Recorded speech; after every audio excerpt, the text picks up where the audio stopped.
Hey, salut les Jawa et bienvenue dans cette nouvelle lecture galactique dans laquelle on va parler de la BD Lando. Donc c'est une BD toujours par Marvel, et ça n'a pas changé. C'est Charles Soule, excusez-moi, à la scénarisation, Alex Malif au dessin, à l'art graphique, hein. Et c'est Paul Mons qui fait la colorisation. Et pour la traduction, c'est Thomas Davier. Et donc c'est Panini Comics hein, qui fait faire la traduction et qui distribue pour la France en tout cas. Le titre complet de cette BD c'est Lando, le casse du siècle, hein, je sais pas si vous voyez bien, mais voilà. Alors, pour cette vidéo, je vais faire une partie, une première partie qui est sans spoiler, et une deuxième partie où je mettrai un gros spoiler juste avant. Parce que là, je suis obligé de spoiler pour raconter à quel point cette BD est bien. Au niveau du nombre de pages, on va être plus que la BD Chewbacca. La Chewbacca, je crois qu'elle était au niveau de 100, 120 pages. Là, on va être à 120, 140, 160 peut-être pages. Hein, parce qu'elle est vraiment plus grosse. Ou c'est le carton de la couverture. Bref, mais vraiment, elle fait plus épaisse. Ça, c'est sûr et certain. Que dire de cette BD avant de passer dans la partie spoil? Déjà, c'est une BD que c'est à tous ceux qui aiment le genre d'histoire de cambriolage, de trucs pas très nets, forcément, c'est une BD pour vous. Ah, mais totalement. Ah, mais oui. Parce que là, on retrouve le Lando un peu joueur, un peu brigand, un peu... ouais, il n'est pas forcément quelqu'un de mauvais, ni quelqu'un de bien. C'est juste quelqu'un qui s'est mis des dettes au cou parce que c'est un gros joueur et que du coup, bah, faut bien qu'il les répare. Sauf que là, ses dettes sont tellement grosses qu'il va être obligé de faire un énorme dernier cambriolage de fou furieux. Sauf que du coup, il va faire des choses pas bien. Voilà, c'est un peu toute l'histoire de ça. Pour parler un peu des dessins, franchement, les dessins sont sombres. Mais ça colle bien avec le scénario qui donnait. Pas forcément ce qu'il y a de mieux comme dessin, je dois l'avouer, mais ça tient le coup sans problème. Par rapport au scénario, les dessins sont bien, mais par rapport à un Star Wars qui d'habitude est assez coloré quand même, là, c'est vrai que ça choque un peu, c'est assez sombre.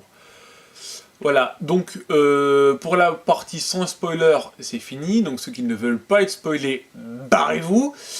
Par contre, ceux qui veulent de grosses informations sur les films ou sur la BD, bah c'est maintenant, voilà, je vous mets le spoiler, voilà, une grosse image spoiler qui vous arrive en pleine tête, hein, voilà. Me dites pas que vous n'êtes pas prévenu que c'est un spoiler, voilà, parce qu'on entame maintenant.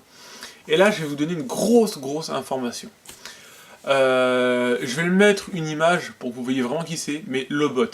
Normalement, vous savez à peu près qui est Lobot, hein, c'est le collègue, ami, machin, truc comme vous voulez, partenaire de Lando.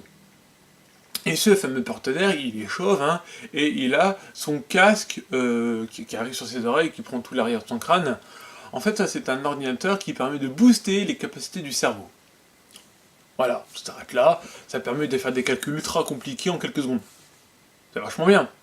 Sauf que dans cette BD, on va apprendre que si l'esprit de la personne qui a cette amélioration vacille et n'est plus présent, pour un coma, pour un malaise, quelque chose comme ça, si l'esprit devient vraiment faible, eh bien l'appareil robotique, du coup, hein, l'amélioration cybernétique, prend le contrôle.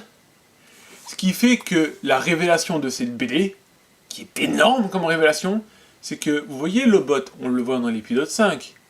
Et oui, sauf que dans l'épisode 5, il est mort. Et oui, ça c'est fait. Le bot est mort, et pourtant il est totalement vivant dans le film, hein, ça il n'y a pas de souci. Parce qu'en fait, son esprit est mort. On ne pourra jamais le récupérer. Alors c'est l'amélioration cybernétique qui prend le contrôle, qui le fait manger, etc., etc. Mais lui, en tant que tel, est mort et ne reviendra jamais. Waouh, c'est génial. Franchement, si je m'attendais à ça, je vous avoue que quand j'ai vu ça, j'étais pas bien. Hein, je me suis laissé prendre au jeu par la BD, honnêtement.